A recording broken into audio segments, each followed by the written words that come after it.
Olá, você está no canal Zion Linhares. Pergunto, os católicos adoram imagens? Meus irmãos e minhas irmãs, nós sabemos que os católicos são sempre acusados por pessoas não católicas de serem adoradores de imagem. Nós vamos conversar sobre isso. E eu pergunto, a Bíblia proíbe o culto a imagens? Pergunto ainda, por que a Igreja Católica tem estátuas? Durante 40 anos de peregrinação no deserto rumo à Terra Prometida, os judeus receberam de Deus inúmeras leis, normas e obrigações. Você pode conferir isso no início da Bíblia, lá com Moisés e o povo que saíram do Egito, da escravidão. Deus estabeleceu desde as leis supremas, o decálogo, até detalhes do culto e regras de convívio, como a proibição de colocar um tropeço diante do cego ou extorquir o estrangeiro. Sabemos que Deus entregou 2 pedras, onde ele mesmo escreveu nas pedras os 10 mandamentos. Não deixa de ser um objeto que deveria ser olhado e lido e respeitado, que estava ali. E vem outra pergunta, por que os católicos fazem imagens? Dentre esses preceitos encontra-se uma proibição formal. O que Deus disse para Moisés para que o povo não fizesse de jeito nenhum? Está lá em Êxodo capítulo 20, a partir do versículo 5. Dentre estes preceitos encontra-se uma proibição formal. Não farás para ti escultura, nem figura alguma do que está em cima, nos céus, ou embaixo sobre a terra, ou nas águas debaixo da terra. Foi dito isso por Deus. Mas, se você só olhar este versículo, claro que as pessoas vão provar por A mais B que realmente Deus não quer que seja feito imagens. Só que o Êxodo capítulo 20 não se resume só no versículo 5. O que diz em Êxodo capítulo 20, versículo 3? Não terás outros deuses diante da minha face. Ficou muito bem explicado no versículo 3 de Êxodo 20 que Deus não quer que ninguém tenha diante de si alguma coisa para trocar por Deus. Coloca Deus do lado, não quer mais saber de Deus, e aí vai viver em torno daquela coisa, daquele objeto, daquele desenho, daquela imagem. Aí você jogou Deus do lado. Deus está falando sobre isso. E isso, eu, católico, e os católicos que eu conheço, não fazem isso. Por que então os católicos fazem imagens? Porque em todas as igrejas do mundo há estátuas de Maria, dos santos e dos anjos. Os católicos adoram figuras de outros homens? Isso não é desobediência a Deus? Vamos ver. Existe uma coisa chamada veneração e outra chamada adoração. Os católicos não adoram imagens. É bom que você fique sabendo disso, que é católico, não adora imagem. Adorar é o que eu disse a você. É você trocar qualquer coisa que seja que exista debaixo da terra, na terra, ou acima da terra, ou em qualquer lugar, você trocar por Deus, o Deus Trino, Deus Pai, o Deus Filho, Deus Espírito Santo. Você trocou, não existe mais nas suas orações, nos seus pensamentos, na sua vida, esse Deus Trino. Se não existe mais e está existindo outras coisas, aí você está sendo um idólatra, aí você está praticando a adoração a deuses falsos. Numa discussão, o primeiro passo é precisar os termos, e por isso, de início, é necessário distinguir entre adorar e venerar. Vamos ver e ouvir. Vamos ouvir o que é adoração. é um ato de culto que se presta somente a Deus. Nem sequer a Virgem Maria, a mais sublime das criaturas saída das mãos do Altíssimo, pode ser adorada. Ela não pode ser adorada. O que é adorar? Tira Deus Trino e coloca só Maria como a deusa. Tudo que você vai conversar e pedir e acreditar sempre será com ela. Nunca Deus Trino está no meio. Aí isso está errado. Não façam isso. Se você é católico, não deve fazer isso. Não podemos adorar nem mesmo nossos pais. É claro que uma criança que diz eu adoro meu pai, não comete uma falta, pois na realidade o que ele quis dizer é que ama muito seu pai. Por extensão podemos dizer que adoramos algo ou alguém que nos agrada, mas nem por isso somos idólatras ou politeístas. Quantas vezes, alguém diz assim, eu adoro comida tal, eu adoro uma pessoa, mas aquela palavra que ele está usando, adorar, não quer dizer nada a ver com religião, com Deus. É uma palavra que dá sentido que ele gosta muito daquilo ali. Veneração. O que é veneração? Segundo o dicionário, é dedicar reverente respeito e deferência a ter grande consideração por. Ou seja, qualquer pessoa que algum título é digna de respeito pode ser venerada. Eu posso e devo venerar os meus pais, como também devo consideração e deferência por alguma autoridade civil ou religiosa. Eu, como ser humano, eu tenho que ter respeito por alguma coisa valiosa, para uma pessoa muito bem informada, uma pessoa muito bem educada, uma pessoa que segue, os mandamentos da lei de Deus, que faz tudo o que Deus pede, da forma como Deus pede, e tem aqueles que vão ao extremo, que dão até a própria vida. Por que eu não posso ter veneração por essa pessoa, respeito por essa pessoa?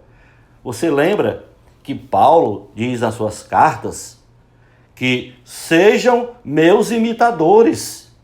Só que se você pegar só essa parte aí, fica uma coisa meio esquisita, Paulo pedir para as pessoas serem imitadores dele, mas é a mania feia de algumas pessoas pegarem só um pedacinho e utilizar e querer provar coisas que não tem como provar.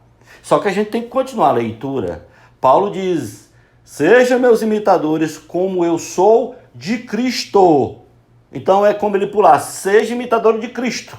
Aí entre sejam imitadores de Cristo, no meio ele diz, como eu fui. Porque nós, como seres humanos, às vezes a gente se acha muito pecador, muito pequeno, muito fraco para fazer isso, para ser um imitador de Jesus. Então Paulo diz, olha, eu fui imitador de Jesus, eu fui um grande pecador e me tornei uma pessoa muito próxima que obtive várias coisas inefáveis de Deus. Paulo que foi até arrebatado, para ver o céu, para ver as coisas maravilhosas de Deus. Então vamos lá. Quem pode ser venerado? Quem é que pode ser venerado?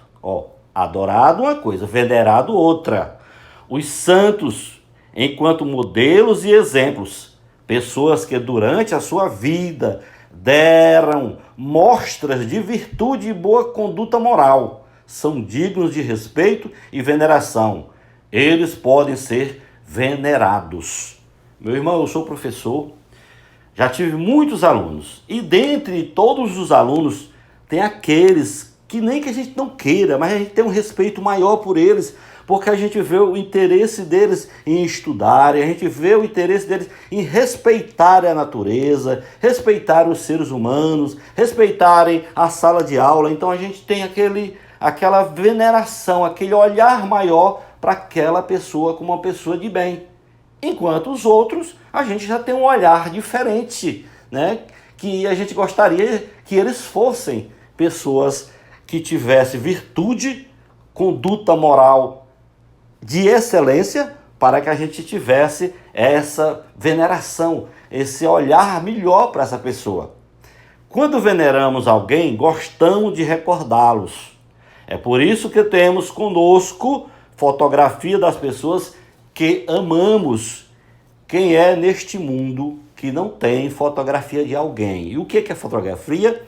É imagem. Mas elas foram feitas para quê? Não para ser adoradas. Mas elas foram feitas para colocar em documentos, elas foram feitas para colocar no álbum, para a gente lembrar, quando a gente quiser recordar. Meu irmão, eu quero aqui declarar para vocês, eu quero aqui dizer a vocês que a minha esposa, ela teve AVC. E vocês não sabem o valor que teve as fotos da nossa família, as fotos que nós tiramos, onde nós andamos, para ajudar na recuperação dela. Ai, se não fosse essas fotos. Ai, se não fosse essas imagens dessas fotos. Porque ela conseguiu se comunicar muitas vezes com a gente através daquelas imagens, daquelas fotos. Sem aquelas fotos, talvez ficaria muito difícil a gente entender o que ela estava querendo dizer. Então, na Igreja Católica, nós temos muitas estátuas, muitas imagens de pessoas que aqui na Terra copiaram, né? Como Paulo diz, foram imitadores de Cristo. E, sendo assim, fica mais fácil a gente também fazer. Por favor, eu acredito que quase todas as pessoas, quando pegam um livro para ler, uma das coisas que eles fazem, principalmente aqueles que não são acostumados a ler livro, é dar uma olhada para ver quantas figuras tem e que figuras tem ali, que imagens tem ali. Para quem gosta de ler, às vezes até nem quer imagem, ele não quer nem figura, porque ele quer ver as letras, ele quer ver as frases, né, os textos, o conteúdo que tem no livro. Mas quem não gosta de ler, vai olhar logo as figuras. Vejam agora, vá lá olhar os livros dos seus filhos, das suas crianças. Olhe que estão recheados de imagens. Se não tiver imagens, eles não vão querer ficar com aquele livro, porque não vão achar interessante. Porque você consegue prender seu filho, às vezes várias horas durante o dia, ele caladinho, quietinho, porque fica diante de uma televisão, vendo as imagens que estão passando, aquele colorido, aquele movimento das imagens. Será que aquelas crianças estão adorando aquilo ali? Adorando? Eles estão assistindo, eles estão ali aprendendo alguma coisa, ou, infelizmente, como nós temos as televisões hoje, e os programas que são feitos por algumas pessoas diabólicas, algumas diabólicas, eles colocam alguns troços no meio, né, da programação para destruir a família, para destruir a igreja. É isso que acontece muitas vezes. Então, quando veneramos alguém, é bom você saber disso. Gostamos de recordá-los. E é por isso que conosco, né, temos fotografia dessas pessoas. Outra pergunta: por que não podemos fazer imagens, pinturas ou escrituras? Outra pergunta: por que não podemos fazer imagens, pintura ou esculturas dos santos que veneramos e amamos? A Bíblia não nos proíbe? Olha, entenda aí, entenda agora. Vamos falar da Bíblia. Por que Deus proibiu as imagens na Bíblia? É porque as pessoas dizem logo, né? Na Bíblia é proibido imagens. É verdade. Não estou dizendo que é mentira. Mas tem o contexto, tem o texto e o contexto. Como foi que Deus proibiu e por que ele proibiu? Vamos lá. Quando alguém argumenta contra os católicos com citações da Bíblia, é bom conhecer bem o contexto do texto mencionado. Preste atenção, contexto do texto. O texto não é um versículo, não são duas palavras, não, é um texto, é um livro inteiro, é a Bíblia toda. Aí, se você conseguir me provar que na Bíblia todinha, com a Bíblia toda, não com um versículo, eu quero que você algum dia me conheça e converse comigo e me prove. Aí eu vou ver se você consegue fazer isso, né? Porque a gente também conhece também a palavra, graças a Deus, né? Olha, afirmações soltas e incompletas, sem explicações, podem ter significados diferentes e enganosos. Assim como uma frase retirada a esmo de uma receita pode gerar catástrofes culinárias. A pessoa, você pega ali, você pegou a receita de uma comida, chegou em casa, foi fazer, deu tudo errado. Aí você liga para sua amiga, olha, deu tudo errado. Não pode, se você tiver feito do jeito que eu lhe ensinei, era para ter dado certo. Aí quando elas vão combinar, diga aí o que pega na receita. Aí a pessoa diz, tem uma coisa que eu deixei de colocar. Ou teve uma coisa que eu troquei, teve uma coisa que eu coloquei outra coisa, teve uma quantidade que eu mudei. Aí não vai dar mais certo. Então é uma questão de adorar imagens. Como é isso adorar imagens, né? Então o que diz no livro do Êxodo em sua integridade? Lá no livro de Êxodo, está em qualquer Bíblia de qualquer pessoa, seja ela católica, evangélica, seja o que for. O que diz sobre imagens? Deus diz lá no capítulo 20 de Êxodo, a partir do versículo 2. Vamos até o versículo 6a. Ele diz, eu sou o Senhor teu Deus, que te fez sair do Egito, da casa da servidão. Saiu da escravidão, gente, porque lá no Egito as pessoas eram obrigadas a adorarem outros deuses. Se não adorassem, eram mortos, certo? Então eles faziam de tudo para evitar ser morto. Às vezes se acovardavam, outros, olha quantas centenas ou milhares de pessoas morreram lá porque não quiseram adorar o Deus lá do faraó. Então o que acontece? No versículo 2 do capítulo 20. Eu sou o Senhor teu Deus, que te fez sair do Egito, da casa da servidão, da escravidão, né? Não terás, olha onde é que entra a história aqui, ó. Não terás outros deuses diante de minha face. Não farás para ti escultura, nem figura alguma do que está em cima, nos céus, ou embaixo, sobre a terra, ou nas águas, debaixo da terra. Não te prostrarás diante delas e não lhes prestarás culto. Você entendeu o final aí? Não prestarás culto. O que quer dizer esse culto onde Deus quer dizer, olha, você não vai chegar diante de alguma imagem, seja feita de onde for, e dizer que ele é o seu Deus, que você vai conseguir tudo com ele ali, você só conversa com ele, você só fala com ele, só confia nele, aí deixa Deus de lado. Ó, isso, Deus, quem fizer está ferrado. Está ferrado porque se você continuar lendo a partir do versículo 6, Deus vai dizer, olha, quem fizer coisas erradas poderá ter até a sua quarta geração. Está amaldiçoada.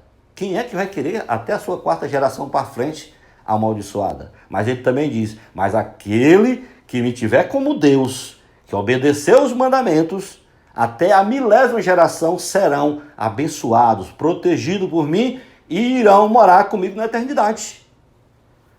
Continuemos. A proposição inteira deixa claro que Deus quer preservar seu povo da idolatria.